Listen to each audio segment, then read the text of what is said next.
नहीं, आज टेस्ट नहीं होगा।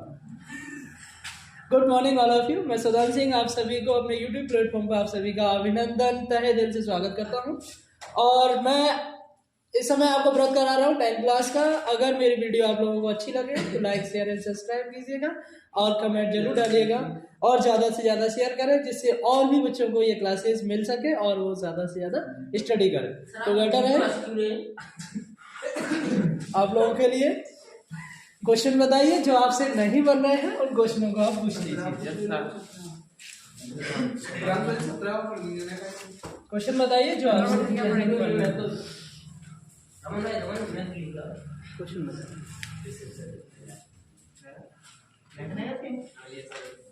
मेरे विचार से लगभग सारे क्वेश्चन हो जाने चाहिए आप लोगों में।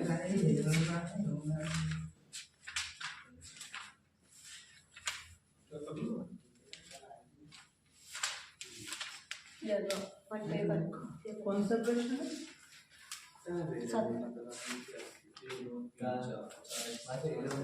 कौन सा?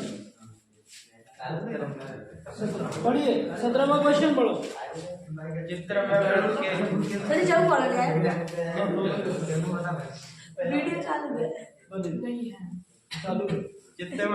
में किसी वृत्त के दिए हुए बाह्य बिंदु टी से वृत्त पर स्पर्श रेखा टीपी तथा एक छेदक रेखा टीए भी खींची जाती है जो वृत्त को बिंदु ए और बी पर काटती है। सिद्ध कीजिए रेखा खंड टीपी बराबर है रेखा खंड टीपी।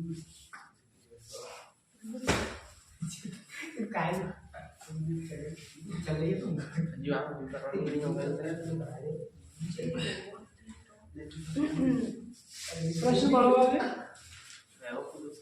प्रश्न पढ़िए सब लोग, प्रश्न को एक बार अच्छे से पढ़ो।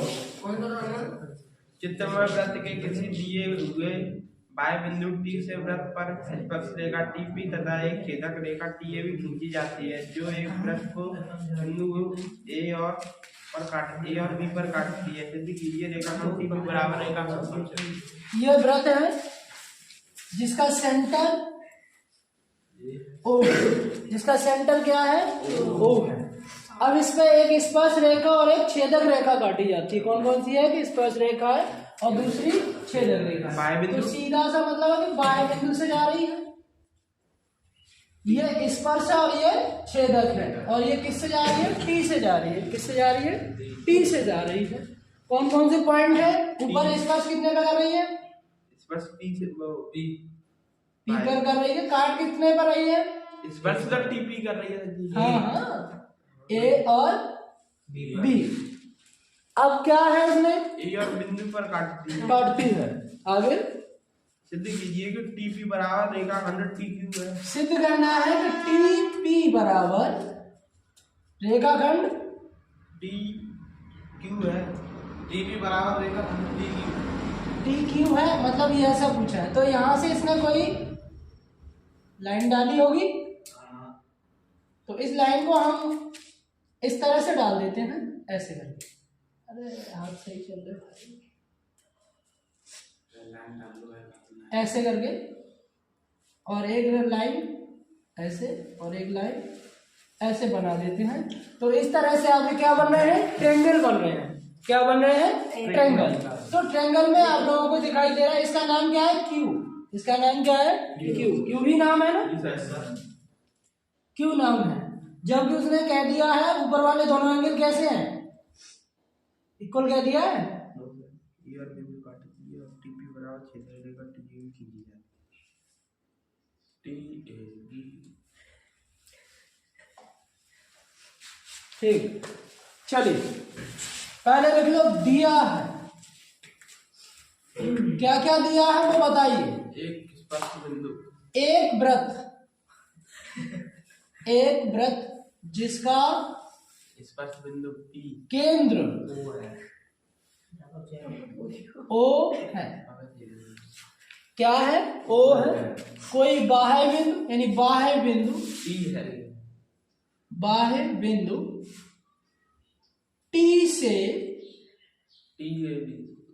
वृत्त की छेदक रेखा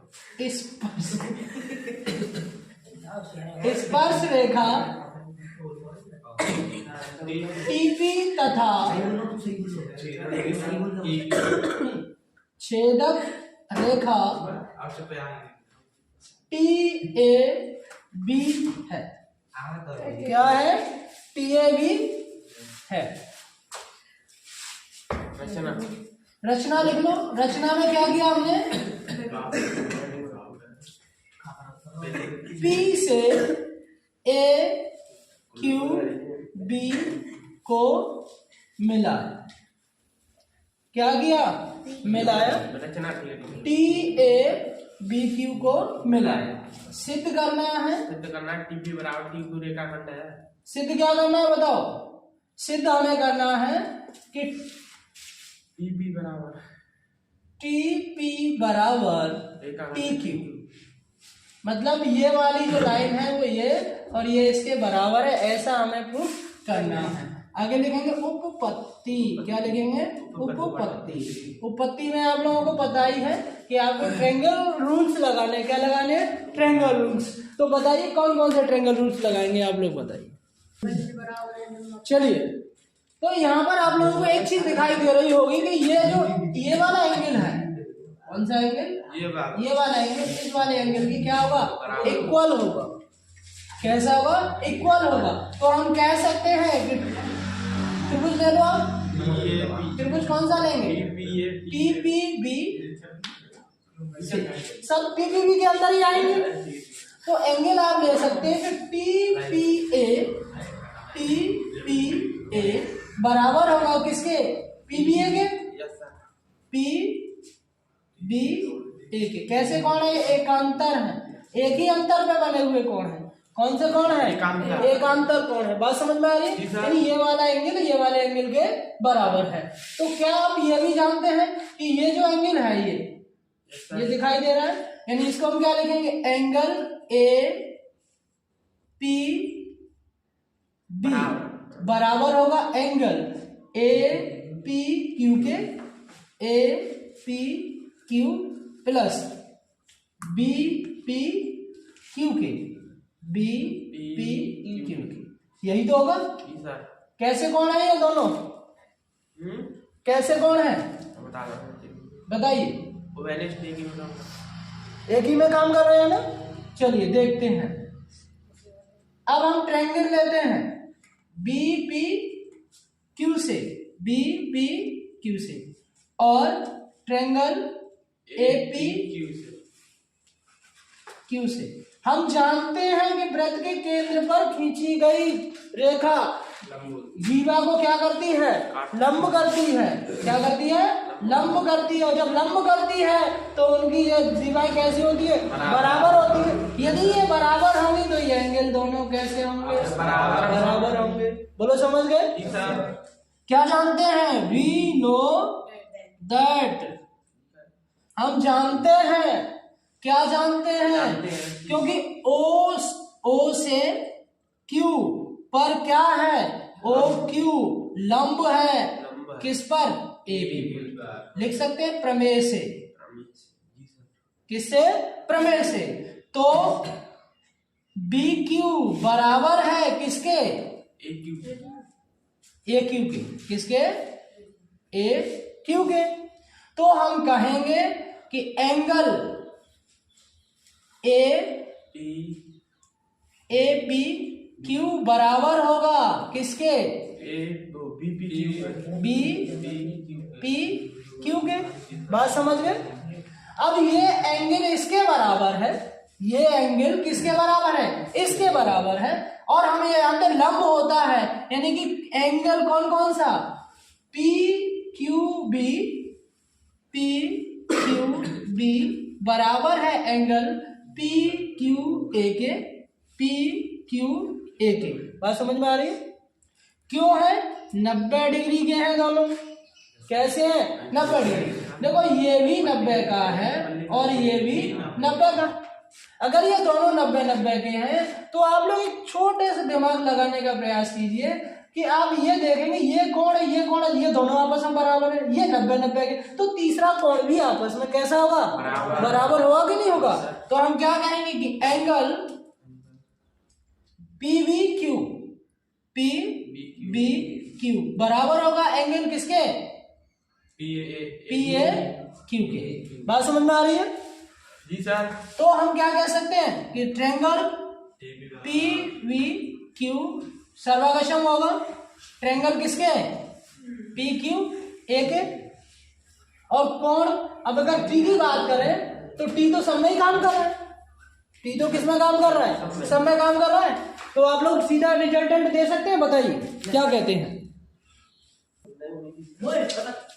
यहाँ पर एक चीज और देख लीजिए आप लोग, यहाँ पर क्या दिखाई दे रहा है, ओपी भी लंब है।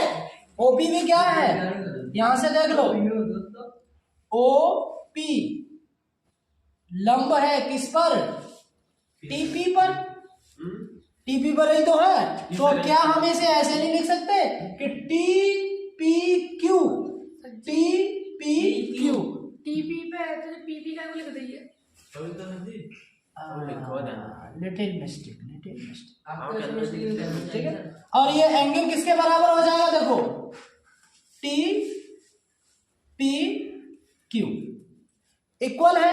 तो अगर ये देखो ये एंगल इसके इक्वल है और ये एंगल इसके, तो यहाँ तक एंगल ही बराबर आ रहे हैं, तो ये इक्वल नहीं होगी साइड। देखो ये 90 का और ये भी 90 का, अब ये 90 का ये भी 90 का है, तो सीधा सा मतलब है कि टी क्यू किसके बराबर हो, टी पी के, एच पी, टी पी बराबर टी क्यू, टी क्यू, हाँ हैंस प्रूफ। कोई डाउट हो तो बताइए।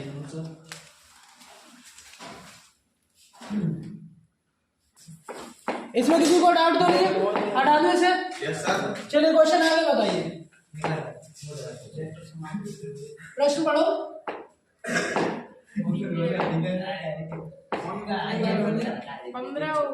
पढ़िए।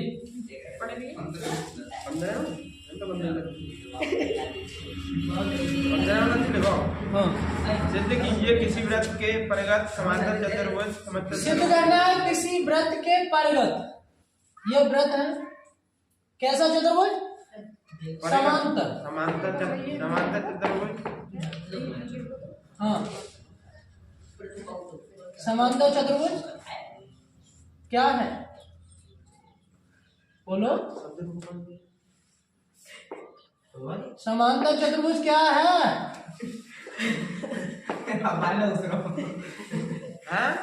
ओ, नाम दे दो, पी क्यू आर एस, नाम दे दो, नाम दे दो पी क्यू आर एस। तो वही लिखेंगे ज्ञात है। ज्ञात क्या है, एक व्रत जिसका केंद्र O है, इसके परिगत, ए बी सी डी एक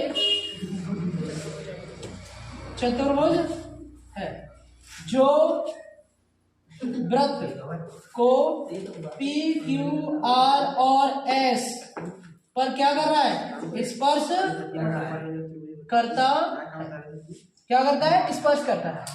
रचना करना चाहो, रचना में क्या लिख लेंगे, OP, O Q, O S, O R. वो अंतर चतुर्भुज, वो चक्री चतुर्भुज होता है, हाँ भीतर होता है, वो चक्री चतुर्भुज होता है। बाहर परिगत क्या कर रहे हो, OP, O Q, O S और ओ आर को मिलाया, और एक और मिलाना चाहें तो आप ऐसे मिला सकते हैं, ओ ए, ओ बी, ओ सी और ओ डी को मिलाया। अब क्या है, सिद्ध करना है, क्या सिद्ध करना है बताओ। सिद्ध करना है सर, ये समांतर, ये सर पता ए बी सी डी एक समांतर चतुर्भुज है, ए बी सी डी यही पूछा है ना। आप मुझे सिद्ध कीजिए कि व्रत के परिगत समांतर चतुर्भुज ए बी सी डी एक समचतुर्भुज है, कैसा है, सम चतुर्भुज है, ऐसा उसने पूछा। अब लोग कहेंगे उपपत्ति, क्या लिखेंगे? उपपत्ति। अब उपपत्ति में आप चलेंगे तो देखिए सब लोग ध्यान से, अब बताइए उपपत्ति में हम क्या कर सकते हैं, आप लोग दिमाग लगाइए। चलिए, तो यहाँ पर आप लोग एक चीज देख रहे हैं कि देखो चतुर्भुज तथा व्रत से, किससे? चतुर्भुज तथा व्रत से आप देखेंगे OP बराबर OQ बराबर OS बराबर OR। क्या है ये? त्रिज्या है। क्या है ये? त्रिज्या। भाई देखो ये तो हमेशा ही बराबर रहेंगी, रहेंगी कि नहीं रहेंगी? बोलो। चलिए, और आप ये भी देखना चाहें तो आप ऐसे भी कर सकते हैं कि PQ बराबर SQ बराबर किसके होगी? PR के। ये क्या है? व्यास है। व्यास ही तो है, व्यास तो हमेशा बराबर रहता नहीं रहता। अगर आप एक चीज देखना चाहें तो हाँ बिल्कुल कह सकते हैं। आप ये भी कह सकते हैं, देखो OQ लंब है, OQ लंब है किस पर? BC पर, और OP लंब है AB पर, और OR लंब है CD पर, हाँ DC पर, और OS लंब है किस पर? AD पर। यही है ना? चलिए, ये तो लंब हो गए, देखो आप देख रहे हैं लंब है। अब एक चीज आप देखो कि क्या ये जेड नहीं बन रहा है? बन रही है, जेड बन रही है, नहीं बन रही है? तो ये एकांतर कोण भी है, या आप यूं कह देंगे, देखो AP बराबर है AS के, AP बराबर है AS के। बाह्य बिंदु से स्पर्श रेखाएं कैसी होती है? बराबर होती है। बाह्य बिंदु से स्पर्श रेखाएं बराबर होती है। ऐसे ही BP बराबर है किसके? BQ के, और CQ बराबर है किसके? CR के, और DS बराबर है किसके? DR के। कैसी है ये? स्पर्श रेखा, स्पर्श रेखा। अब स्पर्श रेखा आपस में बराबर है। अब ध्यान से देखो, ये त्रिज्या, देखो ये रेडियस है, ये भी रेडियस है, और ये भी रेडियस। अगर रेडियस इक्वल है और ये 90 डिग्री का कोण बना रही है, कैसे बना रही है? 90 डिग्री। तो ये भी 90 डिग्री का कोण बना रही है, ये भी रेडियस है, तो ये भुजा बराबर नहीं होगी? ये वाली होगी कि नहीं होगी? देखो ये 90 डिग्री का, ये रेडियस है, ये रेडियस, दो भुजा बराबर है, मतलब एक कोण बराबर है, दो भुजा बराबर है। तो पहले एकांतर कोण देख लो। एकांतर कोण की बात कर रहे हैं, ACQ, ACQ। देखो AC ऐसे ही तो है, तो ये ऐसे नहीं आएगा। DAC किसके बराबर होगा? DAC। देखो ये वाला देख लो, ये है DACQ।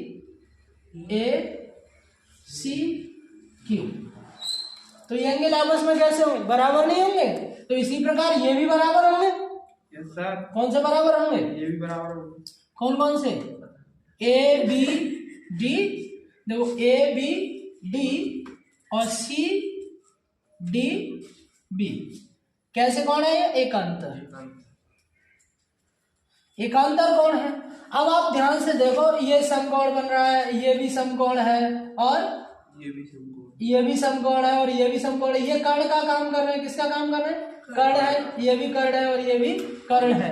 तो ये देखो, ये इसमें इक्वल है एकांतर में, तो ये एंगल इक्वल है, तो ये साइड इक्वल है। तो हम कहेंगे कि क्या बराबर होगा? BD बराबर है किसके? CA के। CA के ही तो बराबर है। तो क्या कहेंगे? ABCD एक कैसा चतुर्भुज होगा? सम चतुर्भुज होगा।